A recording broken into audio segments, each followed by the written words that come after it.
Hello and welcome to another episode of Storytime with Stuart. I am, yep, you guessed it, Stuart, and today I have another good book. This one is called Shaggy Dog and the Terrible Itch, and it's by David Bedford and Gwyneth Williamson. Shaggy Dog and the Terrible Itch.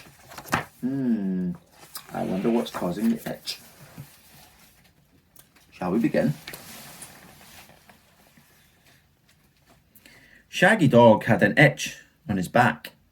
He scratched against a tree, but his back was still itchy. "Will you scratch my back?" Shaggy Dog asked Mimi the poodle.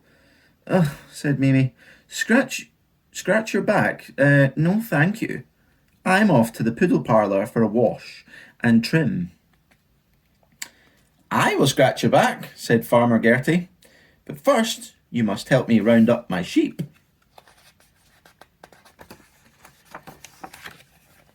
The sheep were hiding, and it took ages to find them.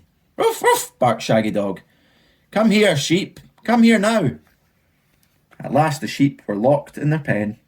Farmer Gertie used her curly crook to scratch Shaggy Dog's back. "Oh," said Shaggy Dog, "that's much better."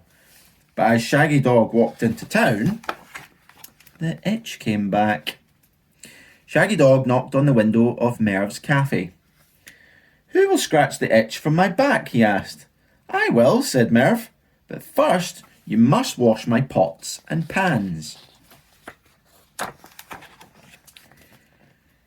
Shaggy Dog washed towers and towers of pots and pans.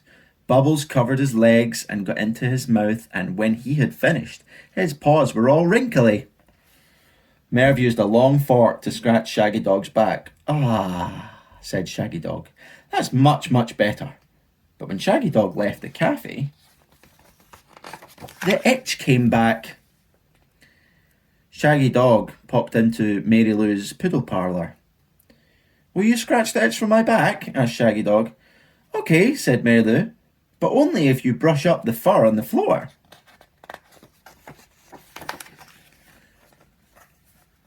Shaggy Dog brushed up mountains and mountains of poodle fur. Fur got up his nose, and when he had finished, he had fur in his ears, and his eyes too. "Achoo! Achoo! Achoo!" he sneezed. Shaggy Dog shook out all the fur, and Mary Lou used the poodle brush to scratch his back. "Ah," said Shaggy Dog, "that's much, much, much better." But when Mary Lou stopped scratching, the itch came back. "What can I do?" asked Shaggy Dog. "Sit in the chair," said Mary Lou. "I'll wash and trim you." The bubbly shampoo soothed Shaggy Dog's back. "Ah," said Shaggy Dog. The poodle scissors tickled and went snip, snip, snip. "Hee hee hee hee," giggled Shaggy Dog. When Mary Lou had finished trimming Shaggy Dog's fur, Shaggy Dog felt wonderful. The itch had gone at last.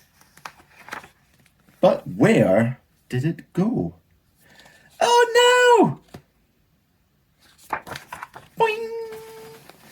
I wonder what caused the itch. Very important to shampoo your dogs and yourself, because if you don't, sometimes you can get fleas or ticks or some other kind of little bug that makes you itch. So that was Shaggy Dog and the Terrible Itch, and that's by David Bedford and Gwyneth Williamson. Thanks very much. If you enjoyed that story,